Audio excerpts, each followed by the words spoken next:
Good morning, everyone. The sun is shining. It's freezing cold out, and it's only 9:23. So I just kind of broke down in tears again. I'm currently listening to a book by Gabor Mate called Scattered Minds, and it's about ADHD. And I'm wanting to get his book, The Myth of Normal. I've heard of Gabor Mate throughout the years, and suddenly, I guess because he's trying to promote the book, he's been in my feed a lot more lately. So I was kind of like, I actually didn't realize he'd written so much on uh, ADHD until I'm like, oh, well, let me look at this again.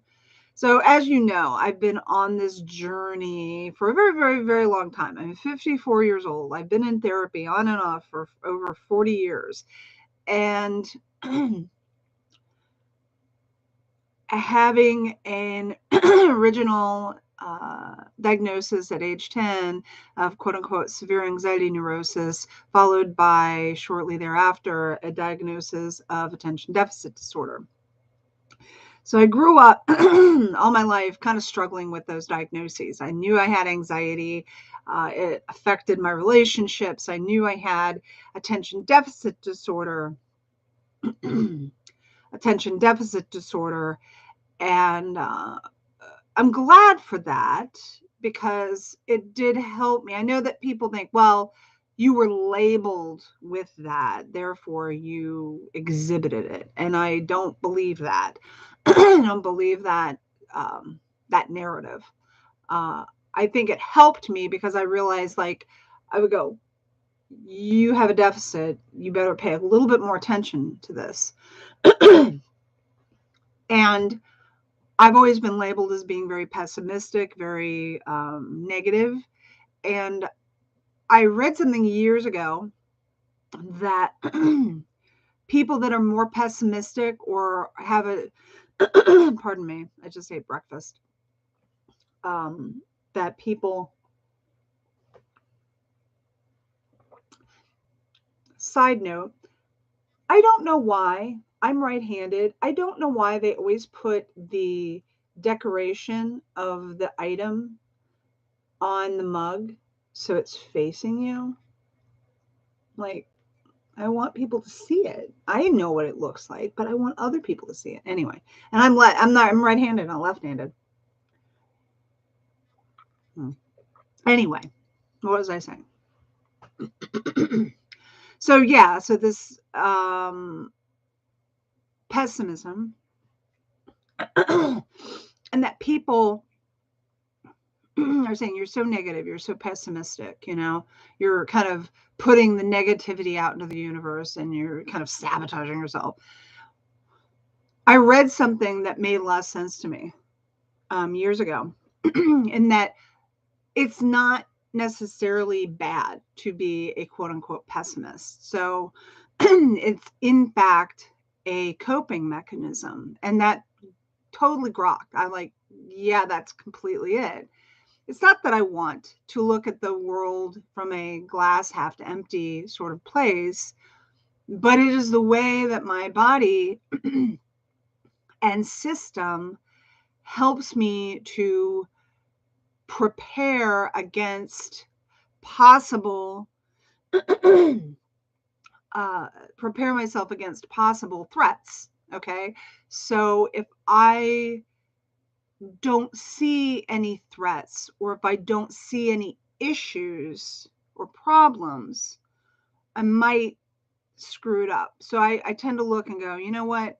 I'm probably going to step in that hole. So I better not step in that hole. Someone would say, oh, there's no, why are you focusing on the hole? And I'm like, because my brain probably would, like I'm always perceiving there to be threats. It's not healthy, but that's how I'm hardwired because and I'll go into this, why my body is the way it is, like why my system is the way and it's so dysregulated.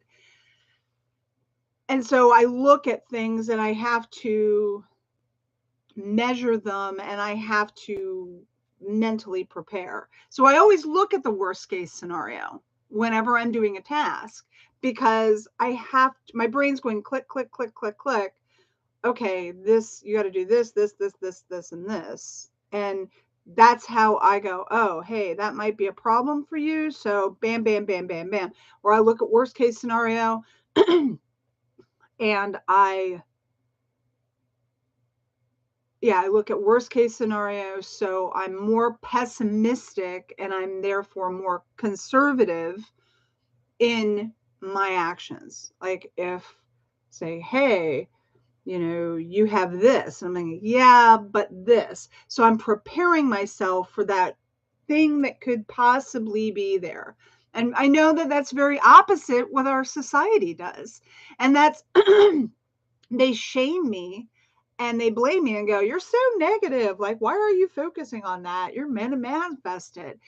And as much as I would love to go, hey, wow, I can tackle this thing, I have to go through this whole process in my brain because of the way I was raised, the way my brain works. And I don't need the negative shaming and you're doing this wrong. It is what it is. And I have my process. And I accept the fact that I'm never going to be able to probably be able to think on my feet or do things as fast as that person over there. I would love to. It's just, that's not me. And that's not me being authentic. And as much as I've tried over the years to work and be, I believe that people should strive to always be more resilient and to heal whatever's causing them to be anxious or whatever. Obviously, we should have a healthy balance and work through the world in a healthy, balanced way. But that begins at accepting where you are. And a lot of people who've never really either come to terms with their own stuff and are maybe still in denial about it. They were raised at a different time in a different way. And they've never, and see, this is the thing. It's like, I look and I go, I had certain quote unquote privileges and it didn't really help me. My mother was a well-paid doctor. She made a easily upper six-figure salary. I had my entire education, including graduate school, paid for. My car is paid for. I just now have a car payment because I was always able to pay cash. I mean, my car before I had, sorry, I'm like, I keep clearing my throat. My very first brand new car, my mother paid for. Brand new car. That was first and last time I ever bought actually a brand new car, but the car that I had before the one that I have now, I paid because my grandmother left me a little bit of money and I bought a new car, got my eyes done, and put a down payment on a house. So I am lucky. I understand that. I'm luckier than most. I've got a lot more privilege. But that doesn't mean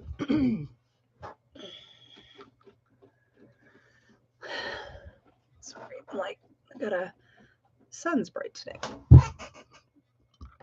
That doesn't mean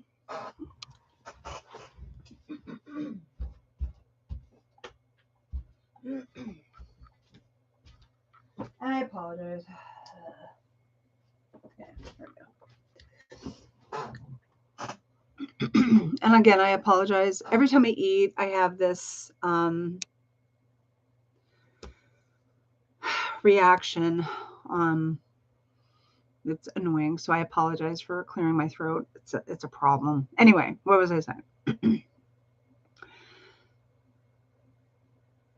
So while I came somewhat privileged, you can't paint a broad brush and say, oh, you have no right to complain. You have no right. You had this wonderful life. What are you complaining about? You didn't have trauma. You didn't have all this stuff. Like you didn't come up in a war zone. You don't have trauma. What are you talking about? You're just feeling sorry for yourself. You need to be more grateful. I've heard those messages so much in my life. It's not even funny. And for most of my life, I internalized that to the point where I was a drill sergeant to myself. I had a lot of self-loathing. I really strived to push myself and push through my fear, because that's what is expected in this world, especially in America. It's that, just suck it up, get on with it, quit dwelling in the past, move forward. You're not. And I always refer to myself being a child as that I was a brat, that I was spoiled, that I was a really, really bad child. I said, oh, I was a horrible child. I was horrible. I had temper tantrums all the time. I was spoiled. I was lazy. I internalized that because that's what I saw. And that's what people, a lot of ways, told me. And there was the exceptions. I had really good mentors that were like, why do you say such horrible things about yourself? And I'm like, it's like, would you talk to another person? Because I've heard those messages directly and indirectly.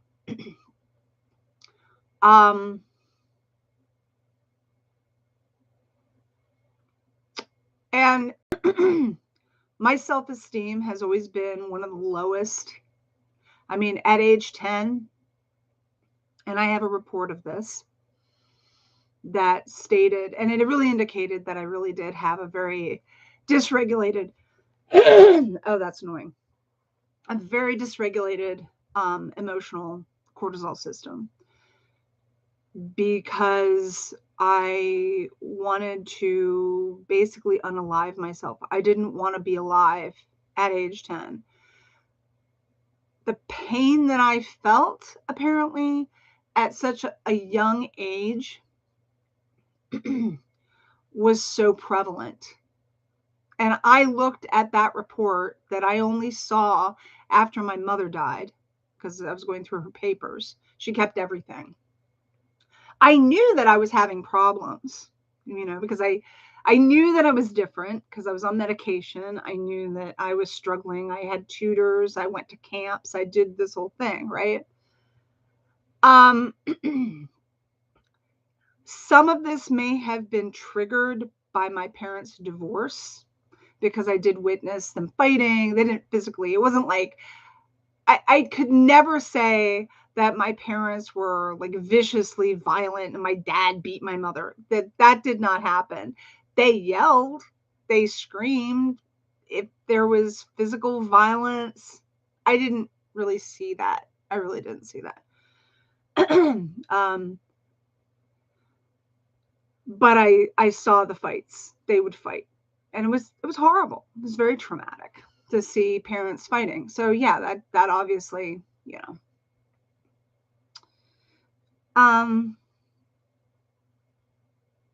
but what was I saying? Yeah, trauma. So what kind of led me, I'm like, I need to videotape this, is a recurring, and I've done EMDR before and I want to do it again, but I have struggled over the last several years to try and get a provider that can do EMDR with me. Because the pandemic really kind of screwed that. And I think that they can do EMDR. I understand that, like, EMDR, I was even trying to learn how to do EMDR on myself. And I used to have, and I don't even know what happened. I'm going to have to get another one. There's another called brain spotting, which is a variation of EMDR. But I get ahead of myself. So right before I did this video, I remembered an incident that has been reoccurring. It's something I've thought about time and time again, and it really affected me. And it still really affects me. I'm probably going to break down and cry again. So my mother, me, quote unquote, being a brat, I don't know what I did. I don't know how old I was, but I had a lot of temper tantrums. I had a lot of very, very dysregulated system when I was a kid. Really dysregulated system. I mean, that's why I'm just like, I've really struggled with this emotional dysregulation shit, right? I mean, this is like the whole borderline personality stuff, right? If you look into it. And I did something to piss my mother off. We got into a fight. I don't want to label myself as I was being a brat, because that's trying to heal through that. I didn't understand that. And Big Brother's watching you and listening to you. Anyway, so we were fighting. She was going to go spank me, which I was never beaten. And this is why this is such a significant thing. My mother never said, I'm going to spank you. I mean, I think, I think she struggled with trying to. My dad tried to do this with me one time, because you're being a quote unquote rotten kid. You've done something bad. Again, I don't know what I did. I was just like, maybe I didn't do my homework and I had an emotional meltdown and it triggered a fight. I have no idea. Like, I don't remember what I did. It wasn't like I was a little kid. It wasn't like, I mean, yeah, there was a couple of things that I remember that I did that are like, oh my God, that's a horrible thing that I did as a kid. But now I'm looking at it going, whoa, like what the hell was going on with my system? Because I'm aghast. And I'm like, that's why I hated myself so much as a child. Looking back on myself, I'm an adult and I'm looking at myself and I'm going, oh my God. Like, I put the cat in the dryer. I literally put my cat in the dryer and turned the fucking thing on. Now, I know I'm going to probably be going to hell at some point to atone for that. Okay. Cat's fine. It was fine. Lived a long life. And ironically, my dad caught me one time because I did this. This is horrible. And I feel such shame for it. But again, like, I understand this, like, something was really messed up with me. I never intentionally meant to harm an animal. I really didn't. I love animals. But I look at myself and go, oh, wow. Okay. Yeah. Like, you have a very dysregulated system. And that was a symptom of it. Like, we had this cat. His name was Tanaka. Big, huge cat, big tomcat, beautiful cat. My parents had it before I was born. It was named Tiger Tanaka after James Bond's character. And we had a little dachshund too. And I remember putting Tanaka in a suitcase and closing it, and it scratched and ripped up. I'm like, I think of these and I'm going, oh my God, I'm going to hell. I mean, I feel horrible that I did those things as a child. I'm like, what the fucking hell was wrong with me? I feel so much shame and yickiness because of that. And I know I was probably like treated the dog horribly. And I remember, like, my neighbors next door, they had 2 small sons. And as I got older, they had gotten a dog, which was a very inappropriate dog for these kids to have. And I would look, because our houses were right up on each other. And I would look over, and one of the boys was abusing the dog. And I was like, hey, stop that, because I saw that and I'm like, yikes.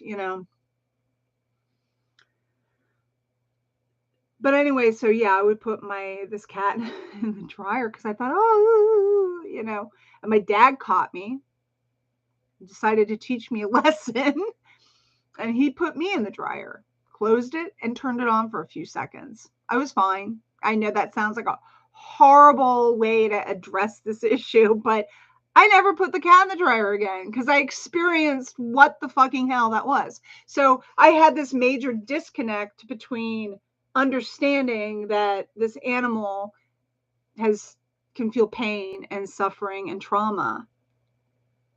And I was somehow looking at it as an inanimate object and didn't connect. My brain was, because I'm stupid. Sorry, I shouldn't criticize myself that way. I was a kid. Something was going on with me. But anyway, But yeah, I mean, I feel horrible. I still feel horrible that I did that. And I know people today will be like, ah, you know, and ostracize me and want to give me a flogger and tell me to go shoot myself. But anyway. So, but anyway, it cured me. I never put the cat in the dryer because I'm like, I didn't have, and it's not because I'm stupid. It's just that there was some disconnect.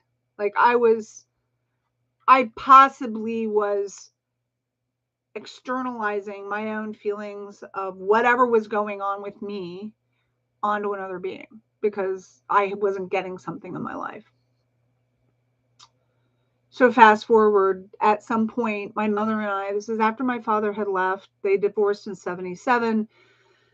My mother and I got into a big fight over what? I have no idea. We just I was just having a meltdown and we were fighting and screaming and she wanted to go spank me because she was angry and frustrated and didn't know how to deal with me. It's the 70s, right? She cornered me because she was trying to spank me and I was not having any of it. And my dad did this one time too, and he was trying to spank me and I fought him and he fell down. We had like about 7 steps because we had a split level. He fell down the steps and fell into the wall down at, like there was you go down the steps and then there was a wall. The kitchen was on the left, you know. He fell into the wall, actually hurt himself and put a big hole in the wall because I had caused him to fall because I was not allowed, you know, he lost his balance. I mean, thank God he was okay. I mean, it was only 7 steps, but I'm like, Jesus Christ, I was a hellion. I was a real hellion, you know, and it was like, I didn't go out and do anything. Like I wasn't out gallivanting around and like when I got older, I wasn't running around and drinking, smoking. I wasn't doing any of that stuff. I was always very much a homebody. I didn't have hardly any friends, which doesn't surprise me. But anyway, my mother went back to this original event. Sorry. Trying to spank me. She ends up cornering me in my bathroom because I'm cowering at this point. And our dog Gretchen, who was a little dachshund, gets in on the action, does not defend me, but gets in on the action and is trying to bite me. And I remember telling my mother, get Gretchen out of here. She's trying to bite me.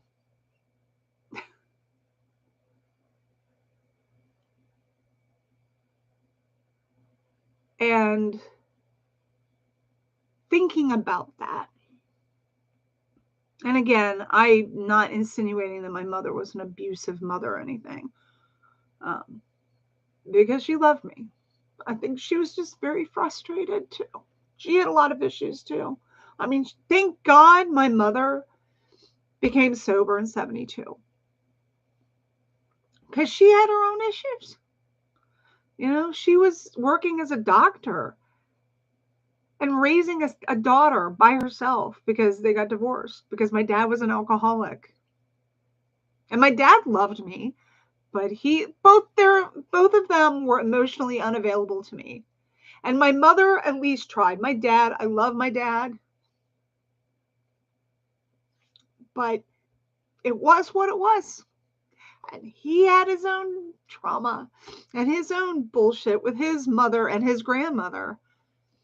I mean, this is this generational trauma crap. This is the epigenetic issue, right? So, yeah, I remember this and I've so subconsciously internalized this that not that I was such a bad person that our dog tried to attack me when my mother was trying to spank me.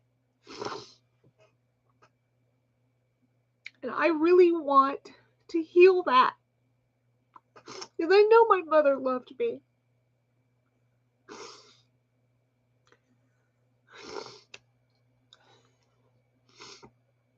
And I feel horrible for anything I did bad to my dog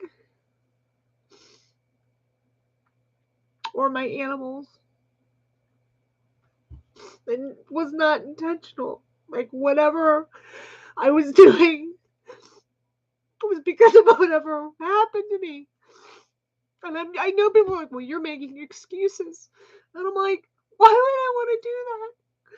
I know right from wrong, you know? I'm not trying to make an excuse, but obviously I'm like, what the hell was going on with me? I mean, it's like, I looked and I go, why was I having all these problems? I was so young. Like, I didn't understand. I mean,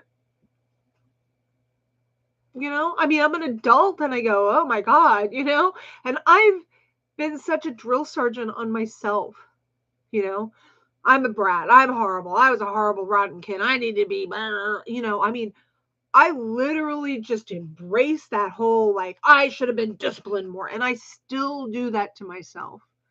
I'm like, I need to be harder on myself. I need to push through because I'm still getting these messages that say, hey, suck it up. Quit feeling sorry for yourself. Quit dwelling on the past. Quit making excuses. Quit.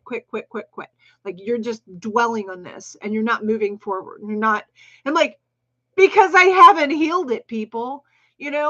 Other people are either in denial. I'm like, why are you keep focusing on this? Like, you just need to get over it. And I'm like, I would love to. And I've had moments where I am, but right now I'm under so much stress. And so it's like this, I'm in this process, but all these wounds keep getting reopened and I'm not going, it's like I was on a healing path and then at some point, and then it was exacerbated by the pandemic. All this shit just came and just re-traumatized me. It's just bam, bam, bam, bam, bam. And I'm like, I can't get on my feet. I'm not moving to a place of balance. I am regressing. And I don't like that. I don't know how to fix that at this point. And I think that it partially, and this is one of the big things, is that I know that it's very important to take responsibility for our lives and to take ownership and to learn. And I've been doing that massively. I really have. And part of that is also saying, this isn't my fault, Not everything in the world is my fault. I'm sitting there going, I did this, and this. I did all of these responsible adult things, took responsibility, tried to get help, tried to be on time, did all of these things, right? And all this other stuff is like beating down on me. And I'm going, wait a minute. I still fucked up, or this still happened. I can't own this. Like, I did this. I did what I was supposed to do. And you fucked it up, or this happened. And I know people are like, but you're blaming other people. Like, I did everything that I could have done. And for me right now, that is a critical piece to not own everything. Like, I can't take responsibility for everything, people. I am an adult. I understand, but there's a limit with which I can actually take responsibility for. And this is, I think, the really critical bing. Like, I've got to start loving myself more. I've got to start defending myself. I am my only ally. I don't have no other allies, really. My parents are dead. My mother was my best ally. I need to start doing that for myself. And I have been. And I am, part of my healing is to start loving myself and defending myself. And it's so hard in this society, especially now. You would think that we have gotten better, and we're not. But, God, sorry, that light is so annoying.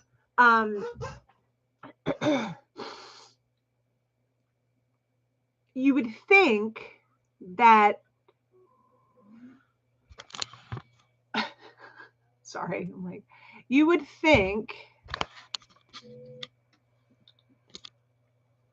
that we would be in a better place. And in some ways we are. But in other ways, it's still very much quit making excuses, suck it up, and move on. Take responsibility, blah, blah, blah. You get that message all the time in every self help book from people who are raised more conservatively, who were raised, and their lives are fine. Like they did well.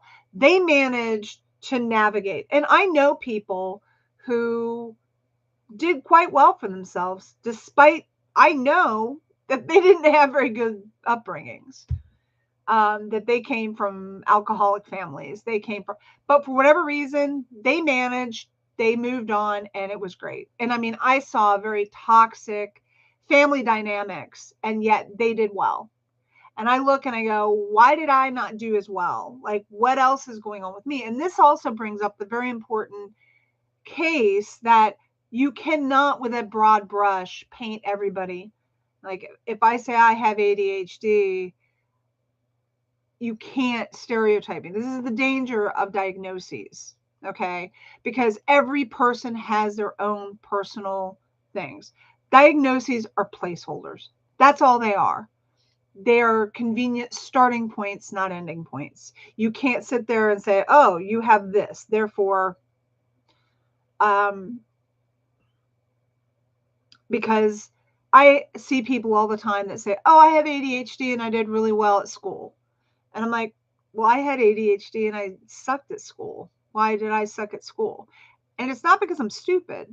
People have said as I've gotten older, wow, you really are intelligent. It's just that my knowledge and intelligent in the way I do stuff is I have to do it this way. So if you're smart, you can think on, if you can think on your feet, do math in your head, do all this stuff, you are therefore smart by societal standards. I'm more thoughtful, I'm more introverted, I'm more in my head, which is very frowned upon. I mean, people go, you are a narcissist if you're in your head so much. Like you love talking about yourself. That isn't narcissism. That isn't necessarily narcissism. And people don't understand that either. Like there's these people over here that are going, well, I don't understand. Like I know for a fact, because this is already starting to happen. Like on TikTok, I learned a lot about borderline personality disorder on TikTok. And there have been some incredibly useful, helpful providers, people that treat people that have it, created incredibly creative, informative content that has really helped me to understand myself. And I'm going, oh my God, wow, I have that. I thought about that. I'm not alone. But now there's this backlash that there are some people who are making content who are being viewed as being narcissistic, and that this is another like social media, look at me, I'm a victim, give me give me clicks, give me likes, that kind of stuff. And they probably are somewhat narcissistic. We do have a very, and this is the complexity of our society, we have a very narcissistic, self-absorbed society these days. I've got a camera on me right now. This is an unlisted video that I may or may not share with people, because I don't know why anybody would want to see me talk for an hour, but I may share it with people because I hope that what I say, I do not hear a lot of my personal experiences with my mental health issues in other people's stories. There's someone who's very social media. They do funny, really music oriented content.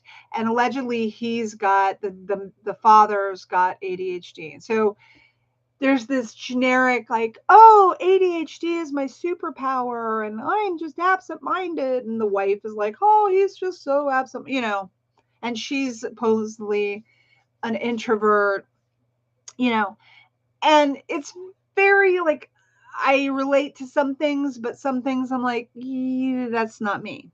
I would give up my ADHD in a heartbeat. I don't see it as an asset to me. It's not a superpower. I struggle with it. But I've got a lot more stuff. I'm very long-winded. So modern social media, Twitter, that kind of stuff, people's attention spans are so slow. Like, they're so, their attention span are very, very low. So they're like, oh, can you tell me this in 2 minutes? Like, if you can't communicate something in 2 minutes, I don't want to listen to it. And I'm the exact opposite. I move more slow. I'm more thoughtful. I'm more like, more nuanced. I like having long conversations that are like where two people are grokking together and they're like, yeah, I get it. And, and you tease out ideas and you're able to have conversations. That's who I am. I feel very harried and frustrated with society because it's like pick it up. Come on. Go, go, go, go, go. Next thing. And that's the way it works. And my writing has disintegrated because I'm trying to match trends. If I'm going through, I'm like, hey, I like that conversation, I'll put in my comment because I'm like, and people are like, oh, like there's people that are like, well, you really should think about, you can't do that in this day and age. If you don't respond to a conversation right then and there, it will be gone in 10 minutes and people are on to the next thing. And so there's this push to be fast, to be rapid, to do. And I'm not like that. But I do it anyway because that's the culture I live in. So I look even more scatterbrained and, oh, what's your problem? Like my energy is very intense a lot of the times. I did actually have hyperactivity. See, this is the other thing. Oh, most girls with ADHD don't have the hyperactivity. And they're quiet and they do really well in school. Not me.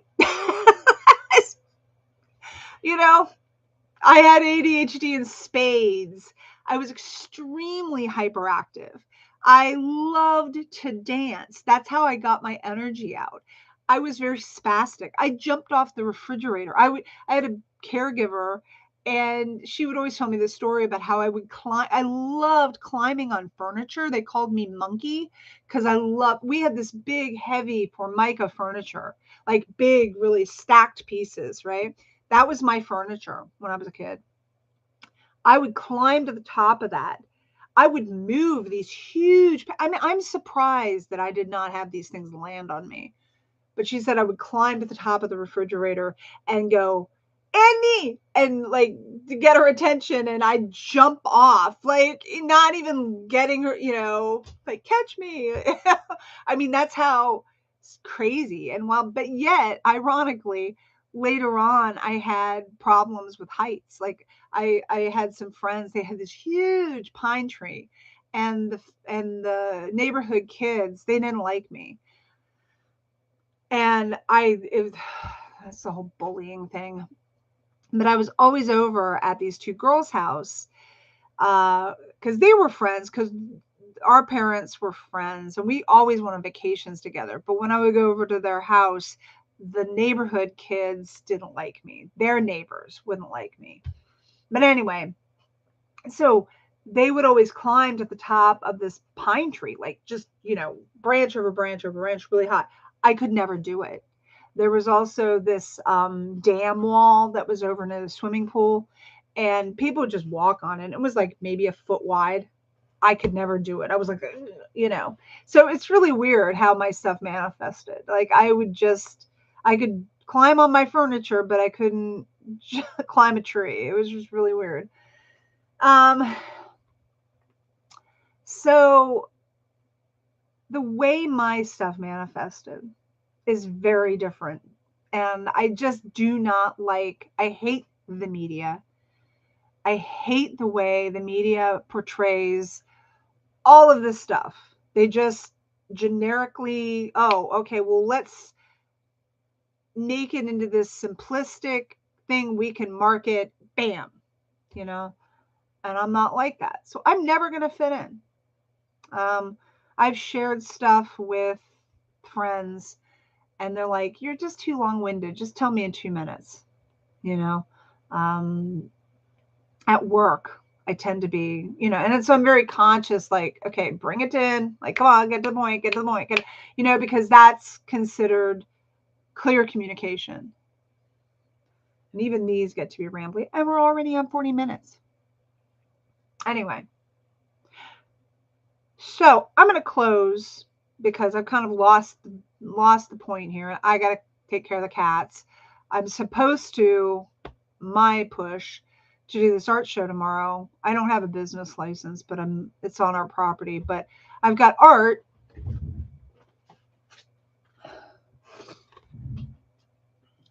I don't know why I did this. Anyway, I was like, oh, I'm going to sell my jewelry and sell some art that I have. And over a month ago, when I said I'm going to go do this, I was excited and I was going to get a little bit more support. I have no support anymore. Again, as usual, I always try and do this and I go, hey, let's go do this. And people go, yeah. And then at the end, I'm out there by myself and I'm more anxious. I feel so frustrated with everything right now. And there's so much drama right now going on. And I'm like, should I push myself to do this? Because I feel it's very painful for me to push through. There's so much stuff I've got to do. And I'm trying to do self-care. I'm trying to kind of just relax. And because I really feel like my dysregulation right now is just at an all-time breaking point. I got diagnosed with diabetes, which frustrates me. Yeah, I got diagnosed with diabetes a couple weeks ago. I don't know if I stated that. I'm surprised, not surprised. I never had an obesity problem. I am technically medically obese, but I never was growing up. But I ate sugar like nobody's business. I ended up having adrenal burnout in perimenopause. I had early onset perimenopause that nobody diagnosed me with. I was chronically fatigued because of that. I was vitamin D deficient, probably other vitamins deficient. No one ever checked. Vitamins were always like, that's a waste of money. That's what the standard is that you're just wasting your money, get it through your food.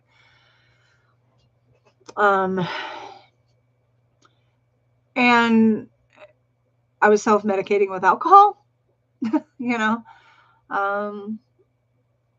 So yeah, I mean, my body always had a problem. It never manifested. Like I never had a weight problem really. So no one said anything. Who cares if she's eating a can of icing? Who cares if she's drinking Mountain Dew for breakfast? No one said anything. No one. I didn't have not my mother. I love my mother, but she never paid much attention. She herself had her coffee addiction. She loved sweets, so she wasn't going to say anything. I mean, she never really thought much about it. Like we always had sweets around, I was not obese. I didn't pig out on sweets and get fat. So no one said anything.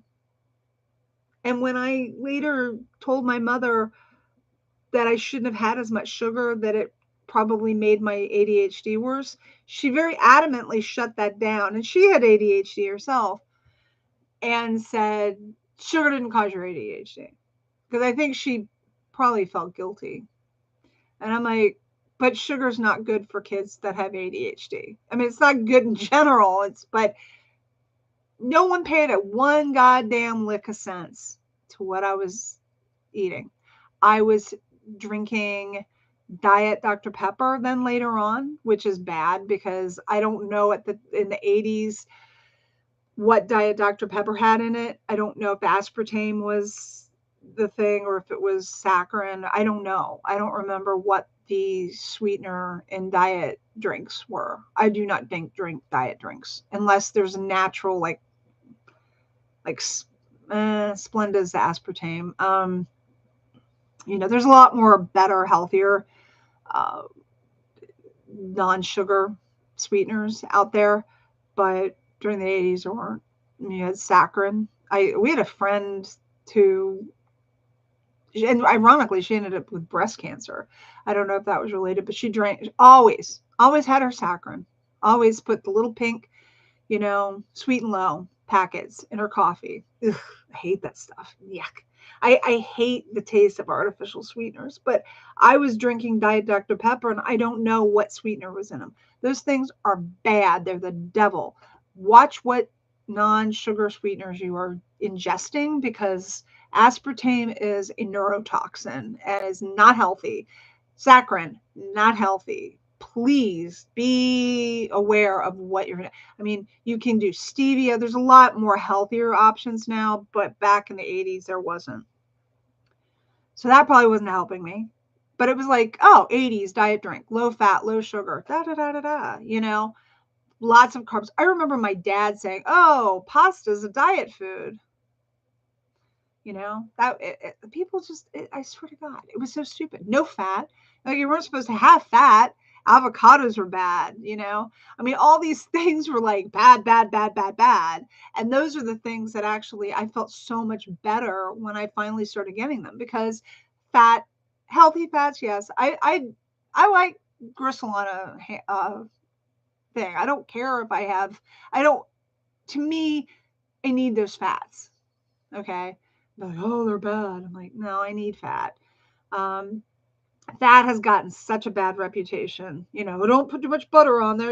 I grew up on margarine. I mean, margarine was trans fat in the 80s. Like, no one said anything like that was okay. But then they're like later, oh, those are actually really bad for you.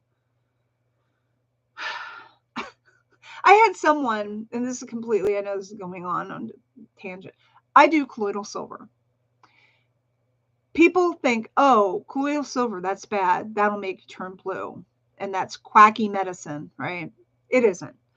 I don't do colloidal silver every day. I do not take it as a maintenance supplement. I only do it, and I do ingest it. I only drink like a teaspoon of it under the tongue whenever I feel like I'm coming out of the cold or COVID or something like that. And it cures it right up.